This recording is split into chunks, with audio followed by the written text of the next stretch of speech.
Channel open. Welcome back to WeeklyTrek, a proud member of the Tricorder Transmissions podcast network, and presented in partnership with TrekCore.com. I am your host, Alex Perry. What's today's date? The date. Today's show was recorded on January 28th, 2022, and is current through the Star Trek Prodigy episode, A Moral Star, Part 1, so beware of spoilers. And if you are in one of the regions where Star Trek Discovery or Star Trek Prodigy has not yet aired and you are trying to stay spoiler-free, be sure to check the episode article on TrekCore for time codes for each of our stories tonight in order to avoid them. All right, let's get into the show. Good day, Voyager, and welcome to A Briefing with Neelix. It's a catchy title, isn't it? WeeklyTrek is a regular news show covering the biggest stories from the Star Trek franchise. We are in a new golden age of Star Trek. There are 5 television shows in production, possibly more on the way, and enough merchandise to fill the Bajoran wormhole. So stick with me, and I'll help you sort the real facts from lots of the Dominion propaganda that you'll find online. But I can't do this alone, and my guest this week is returning guest Patrick Escudero. Patrick, welcome back to WeeklyTrek. Alex, thank you again for having me. I am always thrilled to be here to talk Star Trek, and especially this week. There's a couple stories that bring out the kid in me. Well, Patrick, I'm thrilled to have you, and you know the drill. I want to know something that's got you excited about Star Trek at the moment. What's got you moving at Warp 10? Well, for me, I am still riding high on the announcements from, I believe it was early last week. Yes, sir. Upcoming Star Trek schedule. It's just guaranteed Star Trek from now until July, and then probably Lower Decks right after, and then we get more Prodigy, and then right into 2023, hopefully. Picard season 3. I am just super excited about everything. And also, my birthday is the day before Picard season 2 premieres. Oh, nice. And my nephew's birthday is the day after Picard finale for season 2 and Strange New World premieres. So it's like there's some happy Trekkies in this family. Yeah, wow, that is some birthday present. For Nathan, right? Yes, yeah. Yeah, May 5th, the big day, season 2 finale of Star Trek Picard and the series premiere of Star Trek Strange New Worlds. That is no small day for Star Trek, that's for sure. Nope, definitely forcing the family to get together, hopefully, if things get a little better for that Strange New Worlds premiere, for sure. God, I hope so. It feels like things are, slowly getting better right now. So hopefully by May, that should be on the cards. All right, well, the thing I'm feeling good about this week is, if you flash back to my episode from 2 weeks ago, we were talking about the announcement from Simon & Schuster about the first full cast audio drama for Star Trek, and they're doing a Star Trek Picard audio drama called No Man's Land. Well, this week, Simon & Schuster released a short excerpt of the audio drama.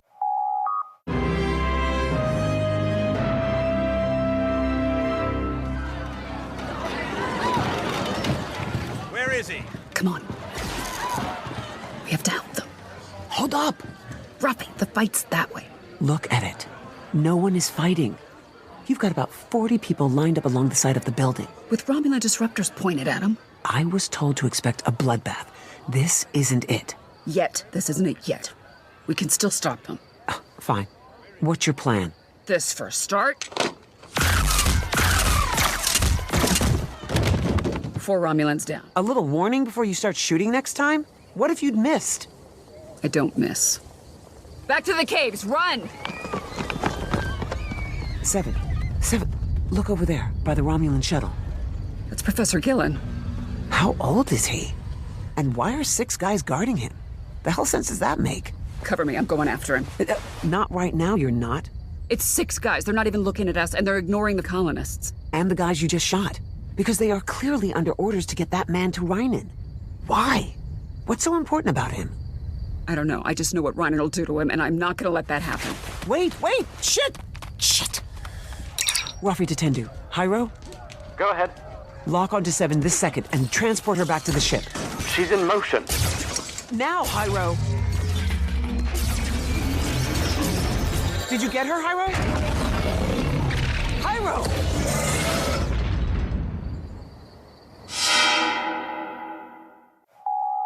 And it's got me feeling super excited about this upcoming release. Michelle Hurd, absolutely killing it. It's Jerry Ryan, absolutely killing it. They are not phoning it in. They are 100%.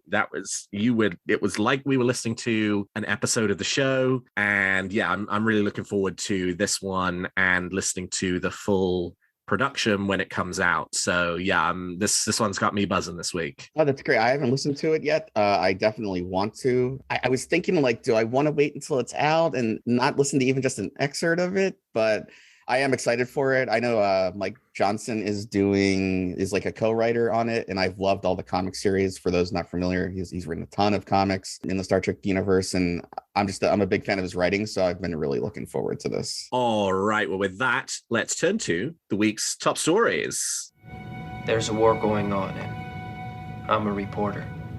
Well, as promised earlier this week, we got our first look at the first wave of action figures, ships, and accessories being released by Playmates Toys under their new agreement with Viacom CBS to produce Star Trek toys. Coming this July, Playmates will be releasing 8 action figures, 1 ship, and 1 accessory, with more toys due to be announced later this year for release in early 2022. The action figures are as follows: Admiral James T. Kirk, Captain Spock, and Khan Noonien Singh from Star Trek II, The Wrath of Khan, Captain Jean-Luc Picard, Commander William Riker, and Lieutenant Commander Data from Star Trek The Next Generation, and Captain Saru and Commander Burnham from Star Trek Discovery. The ship is the USS Enterprise, that being the NCC 1701, and the accessory is the original series Type 2 phaser. The action figures will be 5 inches tall, close but not quite exactly in line with the previous Playmates figures, though in social media posts, Playmates Toys has assured that you probably won't notice the difference between the two scales. The old Playmates figures were 4.5 inches, and then these new figures have new sculpts and 14 points of articulation, so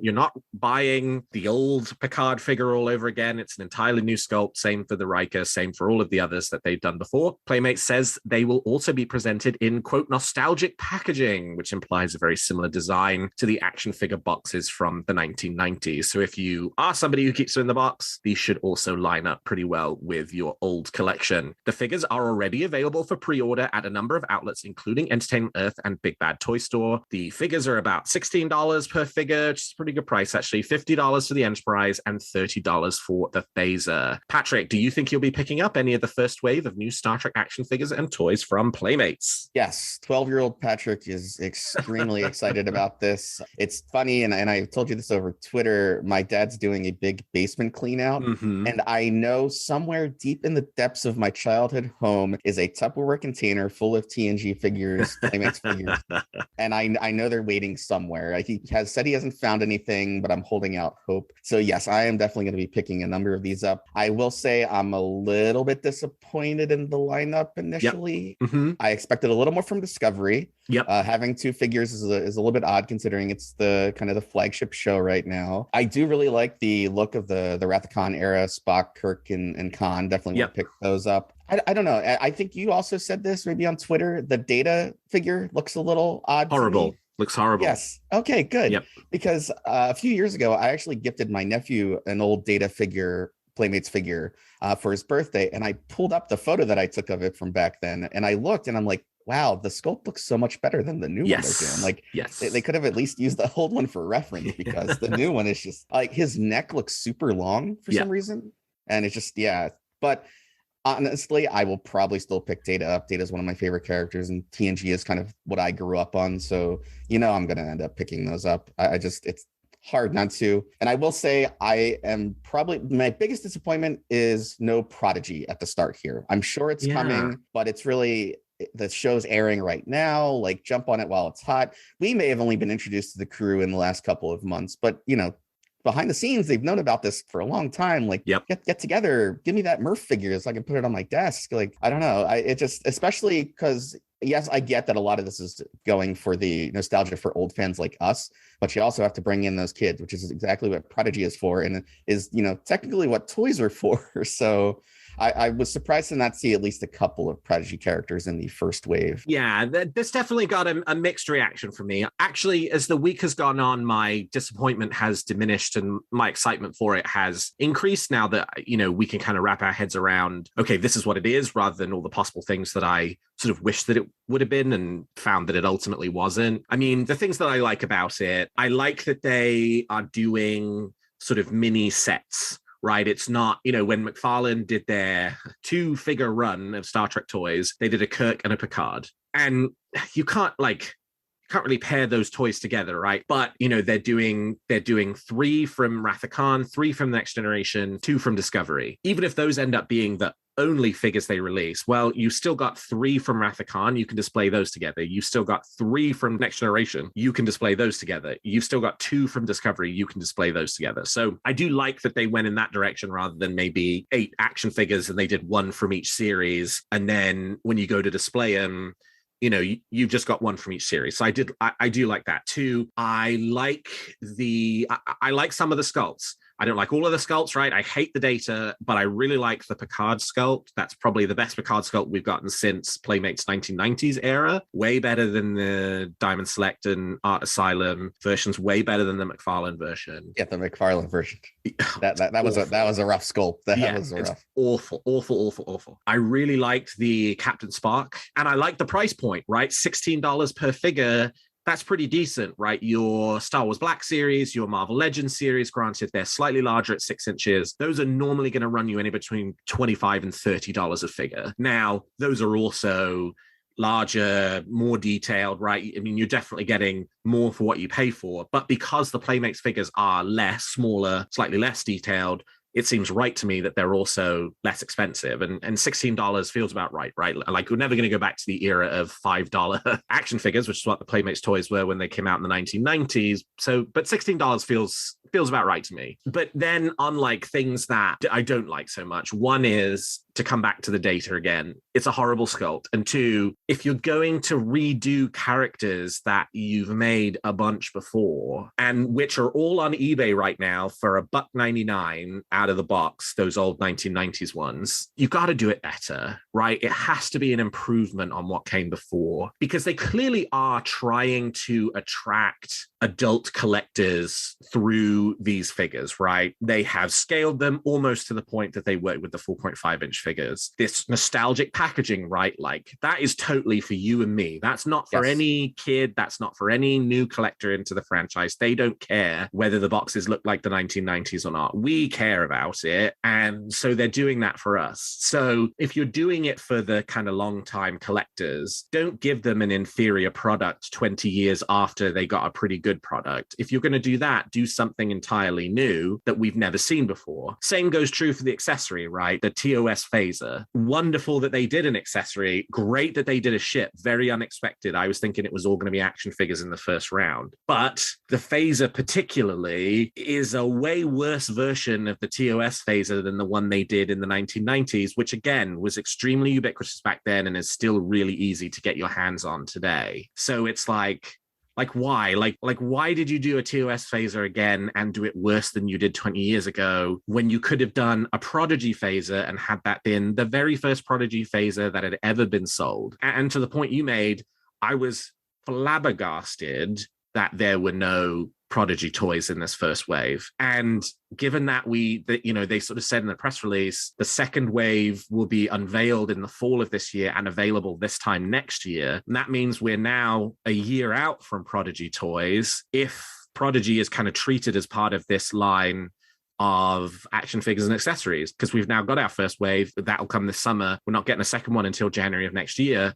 So January of next year, as far as we know, is now when we're getting Prodigy toys. I was also like, of course, I didn't think it was going to all be characters from the new shows, but I thought we were going to get more than 2 characters from the new shows. And the decision to do the Discovery action figures, Burnham and Saru, using their season 2 character designs is super weird to me, right? Like, they couldn't even do a season 3 version of the character. It has to be a season 2 version. Like, what is it that these licensees are working with, right? Like, season 2 at this point was like 3 years ago. Season 2 was on the air, and we've had season 3 since then. I mean, I'm not expecting them to have been so far ahead of the curve that they were doing like a Captain Burnham season 4 style. But at least couldn't we have gotten a season 3 version of the character rather than the rather than the season 2 version, just because that feels so far away at this point. And I think it's also really important to note 8 action figures, 7 men, 1 woman. What are you doing? There are loads of great female characters in Star Trek, particularly from the newer shows. There's plenty of other female characters that they could have made in this first wave. To have doubled down on 7 action figures, 6 of whom we've gotten before in some way, shape, or form, all 7 of whom are men, that's not a great look, and something that I think they really need to do a better job of in the future waves. So, of course, I'm very excited. I've already pre-ordered all of the action figures from Big Bad Toy Store. I think I'm going to take a pass on the Enterprise and the phaser for now, just because I've got a lot of Enterprise ships. I've got the original Playmates 2S phaser, but I think definitely room for improvement going forward for this. Yeah, and I mean, good point that you make about the amount of female characters that are being represented here. The TNG one, the group in particular, like maybe throw Guinan in there. Right. Yep. That was basically announced in public like a year and a half, 2 years ago at this point, that she was coming back. So remake that figure, throw it in the line, because this is aimed obviously at adults for the most part, collectors like us, which also, like you said, it makes the data sculpt seem so weird because we're like the most particular, crazy, detail oriented, old fans. We're immediately going to be like, what are you guys doing? What is this? Like, why?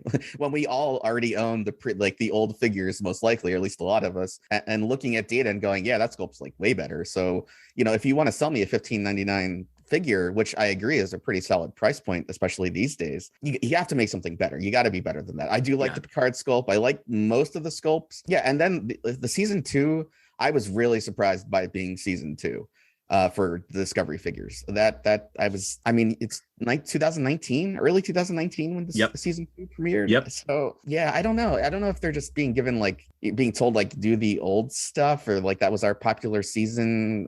I don't know. I'm a little bit flabbergasted by it. It's 2. I didn't like the fact that it was only 2, but at the same time, I'm like, season 3 was great. I imagine season 4, they were changing the uniforms up to the last minute. So like you said, I wouldn't have expected to have Burnham in the captain uniform. Cool. I'll, give me that in wave 2 or wave 3 or whatever. But yeah, I don't know the decision-making process here. It just seems very bizarre to me in a couple of ways. And then especially the lack of Prodigy to start out, at least throw a couple Prodigy figures in there, get the actual kids that should be playing with these toys and not us crazy old guys interested, and while piggybacking off the show airing right now. I don't know.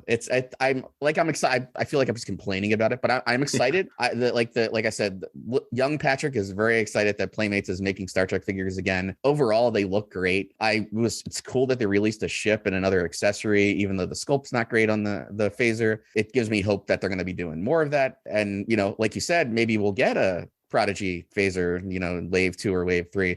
I'd love to see some of the newer stuff, especially from Prodigy, come sooner rather than later. So I don't know. Maybe this was just some crazy behind the scenes decision. Here's some of the art for season 2 Discovery. Just go use that, and we'll worry about the rest later. Or maybe maybe they were talking about doing this in 2019 or something, and it got delayed because of COVID, and so they just kind of went with what they were already pre-building back then. I don't know. A little bit odd overall, but still doesn't hamper my excitement that much, despite how much I've just complained. Yeah, right. Totally. I mean, hey, I pre-ordered all the action figures, including the data. I'm going to put my money where my mouth is. This is something that I want to see wave 2 and 3 and 4, and I want to see them flourish and improve as time goes on. And I'm willing, because I'm privileged to have the resources to be able to do so, to give them some runway in order to allow for that to happen by contributing to the success of wave 1, which should result in a wave 2, contributing to the success of wave 2, which should result in a wave 3. But I think if Playmates is interested in building this to last beyond wave 2 and 3,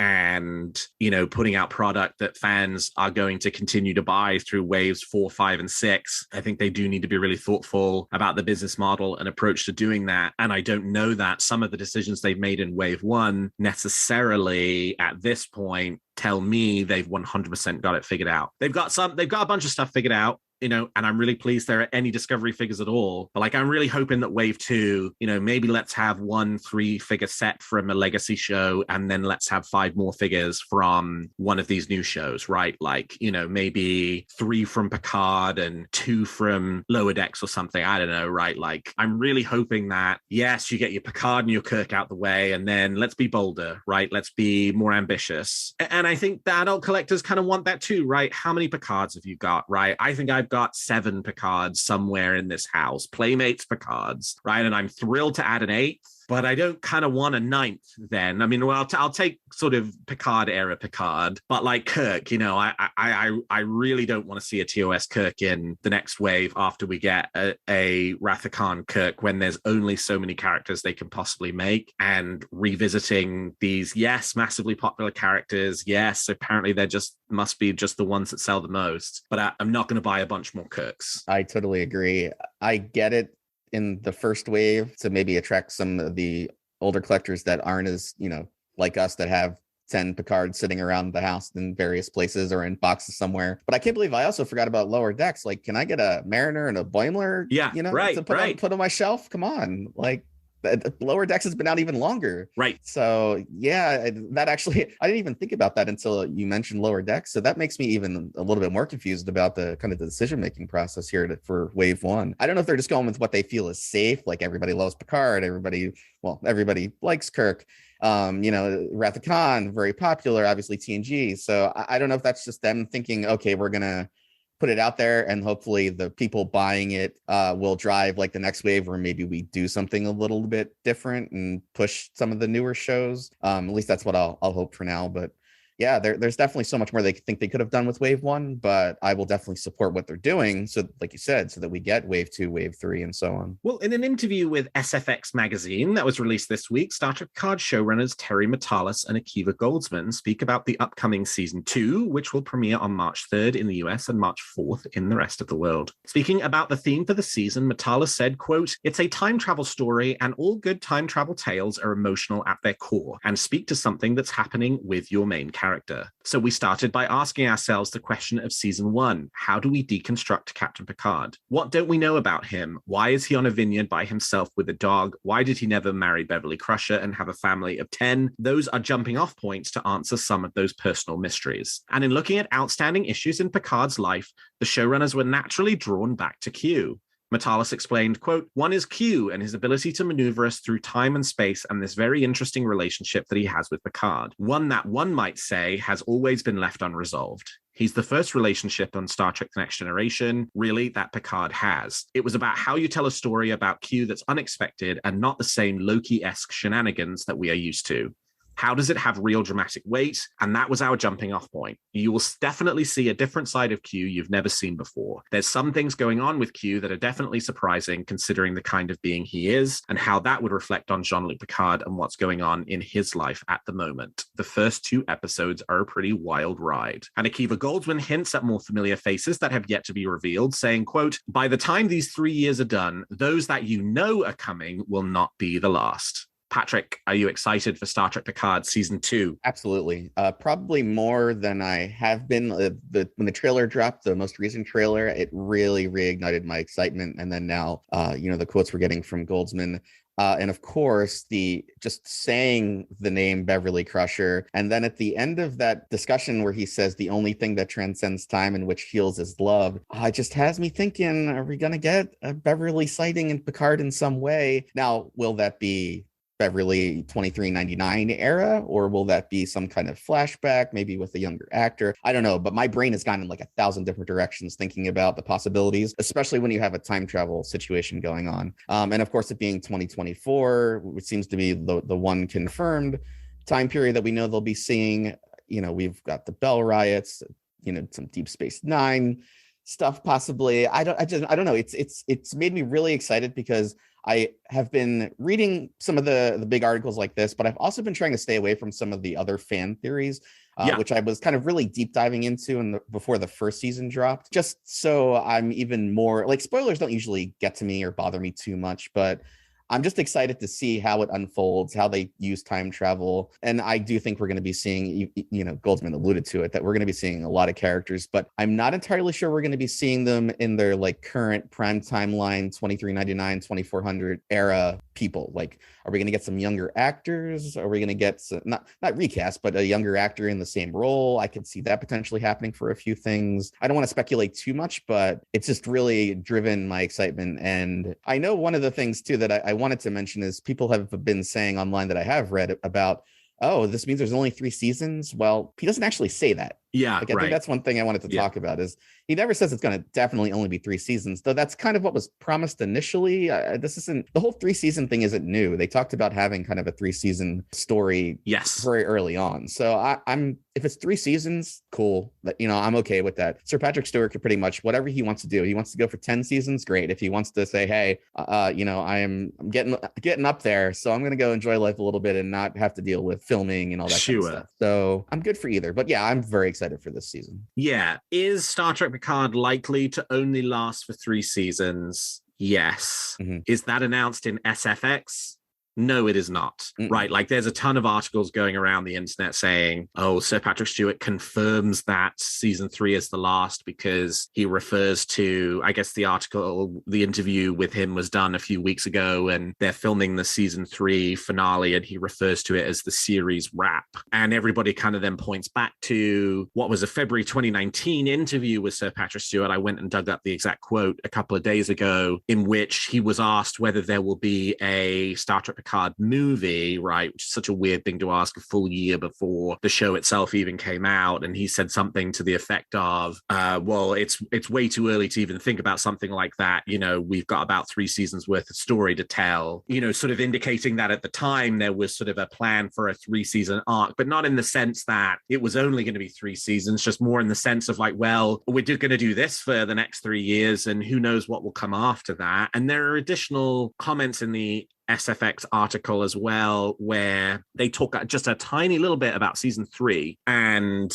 Terry Matalas kind of talks about how he's getting the opportunity to do things in Star Trek he'd always wanted to. And there's some very strong hints about things that happen in season 3 of Star Trek Picard being something that will influence the future of the development of the Star Trek franchise. Sort of, vague hinting at the possibility of a sequel series spinning out of Star Trek Picard. One of the ideas I've thought about is, well, if Patrick Stewart himself, since he's going to be 81 years old, is probably like, I think he's going to be 81 this year, it's probably like, I think I'm probably done with the series regular thing. I did 30 episodes and I think that's it for me. You could potentially have a continuation of Star Trek Picard without Sir Patrick Stewart, right? Like maybe Jerry Ryan steps up and becomes the main character. They rebrand the series, but it is sort of like a season 4 for Star Trek Picard in every other way than not being a vehicle for Sir Patrick Stewart. So it definitely sounds to me like even if season 3 does end up being the end of the show, which again was not announced in the SFX article, there was a lot of jumping to conclusions based off of, some kind of statements that could very well be true, but also could very easily have just been misinterpreted. But that even if that is the case, there is still some, like, it sounds like Terry Matalas and Akiva Goldsman are not done with telling stories in that part of the timeline with the end of Star Trek Picard season 3. So, I mean, we'll obviously have to wait probably at least a year before we start getting a sense of what's going on there. But yeah, for season 2, super excited. I mean, we knew it was going to be a time travel story. A number of promo images from the first 2 episodes were released today that shows that Q shows up as early as the first episode of season 2. So they really don't waste any time kind of getting stuck into the story of the season. And yeah, it's now just a little over a month away, and I'm very, very excited. Same. And yeah, if they continue to go beyond season 3, great. I really like these characters. I think the cast gelled pretty well in season 1 as it went on. So I don't want to not see those characters again. So if there's some sort of continuation, like you said, whether it's just a continuation in that part of the timeline, I hope these characters continue if season 3 happens to be the last. And hey, we get Sir Patrick Stewart maybe as a recurring guest star every couple episodes where he shows up for a few minutes. I take that. Really, whatever he wants to do, I'm perfectly happy with. So the man can do no wrong at this point with me and my my fandom. That's my original captain when I was a kid. So yeah, I mean, there is going to be an announcement at some point about whether season 3 of Star Trek Picard is the last one or not. It just has not happened yet, right? You can believe everything you want to about when the show's going to end, and you're probably right that it's going to end at 3 seasons because Sir Patrick Stewart's 81 years old. But that announcement did not come this week, and we'll just have to wait and find out what the next steps are. Well, fresh off her voice acting role in Star Trek Prodigy, it has been announced that Kate Mulgrew will be lending her talents to Star Trek Online in celebration of the game's 12th anniversary. In a new story, Kate Mulgrew plays both Admiral Catherine Janeway as well as her Mirror Universe counterpart, Fleet Marshal Janeway, who will appear alongside Mary Wiseman's Captain Killy and Chase Masterson's Admiral Leeta. According to Cryptic Studios, the creators of Star Trek Online, players will play the mirror version of their own characters in the featured episode Red Shift. Players will join Terran forces led by Fleet Marshal Janeway to kidnap a person of great importance from Jupiter Station in Federation space. The game's newest season follows their story from the perspective of Admiral Janeway from the Prime universe, who is retelling the accounts of their actions. Patrick, I know you've dabbled in Star Trek Online. Will you be checking out the latest season and the addition of Admiral Janeway? Well, it's available on PC now, so I had the opportunity to play it last night. All right. I had been looking forward to it. I can't believe Star Trek Online is 12 years old because I subscribed as a lifetime subscriber back in the beta in early 2010. So it just that decision paid off for you. Yeah, everything these days just makes me feel older. So this is another thing to add to the list. This was a really fun episode. So the big reveal at the end of the last feature episode that Star Trek Online did was the mirror version of our character. So like your character within the game pops up and it's the mirror version. And so you get to play as that. And I won't give away too much for those out there that have yet to play, but I think the direction was just ham it up in true kind of mirror universe fashion. And Kate Mulgrew was great. I mean, having Admiral Janeway there was wonderful. And her mirror universe counterpart says some lines that you would never hear out of Prime Janeway in like a TV show. So you definitely need to experience it for yourself because we'll say it's the brutal version of Janeway, and it's wonderful. She's great on both sides of the character. Obviously, she's just Admiral Janeway that we know and love and expect on the Prime Universe side. But when you're in the episode, you actually spend more time with the mirror counterpart in kind of a flashback scenario, and it's so fun. And Mary Wiseman as Mirror Tilly, aka Killy, I swear they were just like, Mary, just go crazy, just go wild, because all of her lines, she seems like she's having so much fun just delivering this like campy, hammy, these lines to you as the player character, and she just gives your character so much crap during the episode, and really has been in the other times that Mary has appeared as Killy. It's so much fun. I'm glad they got Mary to voice the character. And because, in Discovery, we never really saw actual Mirror Universe Tilly until, I guess, the season 3, with Giorgio. So Mirror Tilly has been showing up in Star Trek Online a number of times now. And she just really, Mary gives her all in this one. And it's just, I really thought she was kind of the MVP of the episode for this one, just hamming it up. Lots of voice acting. It's not, sometimes in these games, in MMOs, you get a little bit of voice acting. This is just the entire time you're going through this mission, this episode, you're getting lines from Kate, you're getting lines from Mary, and they're crazy, they're wild. Go experience it for yourself. Even if you don't play the game, it's free to play. The new stuff's on PC. I think you only need to be level 15 or 20 or something to play some of these feature episodes, maybe even earlier than that. In the game, and it's really easy to level. I would recommend everybody try it out if they can, even if they're not like a hardcore gamer, so to speak, that doesn't typically play these types of games. It's a very easy game to play solo. Sometimes people hear the MMO, massively online multiplayer games, and get a little nervous about that, but it's a very good quote unquote single player game. So yeah, definitely experience it for yourself. It would be my suggestion. It's just a lot of fun, and it's coming to PS4, PS5, and Xbox sometime in March. So if you're a console player, You'll have to wait a little bit, but it'll still be just as fun then. And lastly this week, Exo-6 have wasted no time in 2022 with the announcement of their first 1/6 figure release of the year. So we've gone from talking about the $16 figures at the start of the show to talking about the $190-some figures at the end of the show. In celebration of the 35th anniversary of Star Trek The Next Generation, Exo-6 will be releasing Q, featured in his Judge costume from the series pilot Encounter at Farpoint and the series finale All Good Things. Judge Q is slightly more expensive than previous figures in the line. The figure costs $205 with a $25 non-refundable deposit due at pre-order, which is available now. Q is not the only TNG Celebration figure on the way. Exo-6 have already teased that a Locutus of Borg figure is forthcoming, as well as the already announced releases of 7 of 9, the Borg Queen, Captain Sisko, Michael Burnham, Saru, and Mira Georgiou, though none of those have yet gone up for pre-order. Patrick, if Exo-6 were to make any 1/6 scale figure from the Star Trek franchise, who would you want them to make? I'm a little bit biased here, but I think I would take a Captain Pike Strange New Worlds Anson Mount sculpt in that scale. I know it's a newer one, though that Locutus announcement has me, these figures have been a little bit too rich for my blood so far, but I can imagine that the Locutus, if it matches what we've seen so far with their excellent sculpts and detail, and everything from not just the face sculpts, but body sculpt, the accessories, looking at the Judge Q, the robes and the necklace that he wears, just amazing detail on them. If Locutus is anywhere near that, I think it's gonna, I don't know. Hopefully the pre-order is up before my birthday in March, and I can just say, hey family, can you just throw in a pre-order there for me and call it a birthday gift? Yeah, they make some excellent figures. I really have. I've enjoyed them from afar, looking over all the sculpts and all the figures. I know everybody that's been receiving their Janeways recently on social media has had nothing but praise to sing about the figure itself. So it sounds like it's going to be more of the same. And from what I see with the Judge Q, it looks really good to me. Yeah, I'm really pumped for this one. Obviously, listeners know Q is one of my favorite characters, and I love the Judge Q outfit, and it's perfect for this kind of action figure because it's so striking and ostentatious. And so, yeah, I'm thrilled for this one. I'm really looking forward to it. This was an immediate pre-order for me,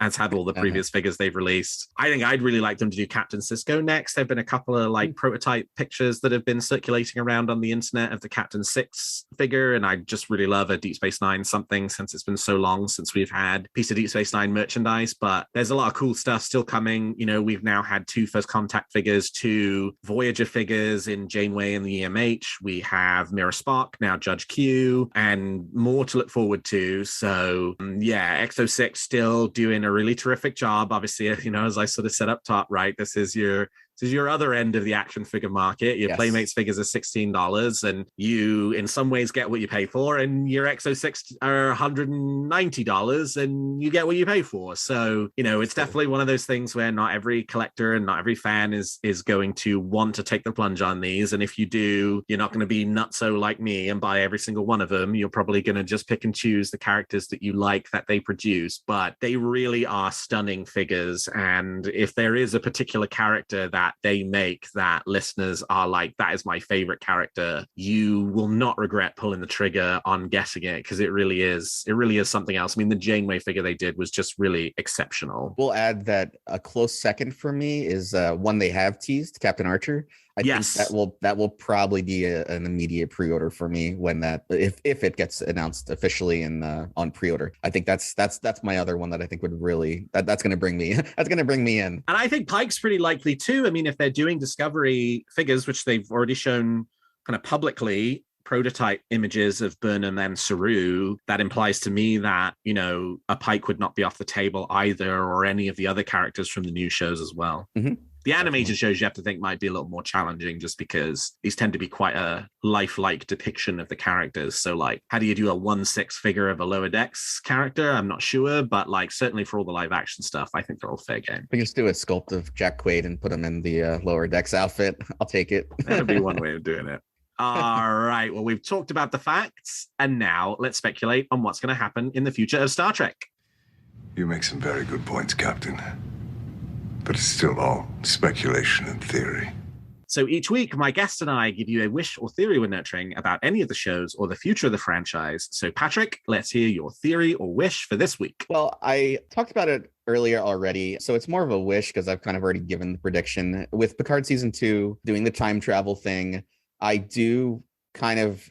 excited to possibly see maybe some younger alternate versions of characters that we're already familiar with in the Star Trek universe. I don't know if that'll necessarily lead into like a reboot of a show or something like that. I don't really want to see that, but I'd be interested in seeing somebody else's take on like a younger Cisco. Yeah, maybe they run into in 2024 pretending to be Gabriel Bell. So I think it's probably a far-fetched hope at this point, but I would definitely love to see something like that and who knows where else they take us in season 2 in terms of the timeline jumping. We know one place, maybe that's the only place they really go, 2024, but I'd be interested in seeing some younger takes on the characters. And of course, I'll take any of the current prime timeline folks if you bring back TNG, because that's my love. And I was one of those people, and I think I even talked about it on here maybe 2 years ago, that I didn't want to see too many of the TNG characters show up too early in Picard, but I've thrown that all out the window. I'm just like, give me everybody. It's fine. I'm fine with it at this point. I don't know what's changed. Maybe it's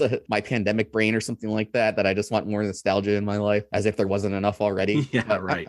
But I was like, hey, just give me everybody. Let me see what's going on in everybody's life that's still around there, and I'll take it in some way, whether it's a 10-minute cameo or if it's somebody like with 709 that comes in and becomes an important part of the story. Hey, at this stage, I mean, in terms of like TNG main cast, it's only 3 more characters, right? You only need to find a space for Worf, Geordi, and Beverly, and then you've revisited all 7 of the main cast from Star Trek The Next Generation, and I think they should, right? Like by the end of season 3, I think we should definitely have check-ins with each of those 3 additional characters. And hey, maybe even in let's say the 3rd season finale is the series finale, make it so that all 7 are back on stage together for one big last hurrah. Yeah, I'm like you. I mean, I'm a complete, I love the nostalgia stuff, and it's a huge like thrill for me anytime it happens on new Star Trek. And it's like McDonald's, right? Like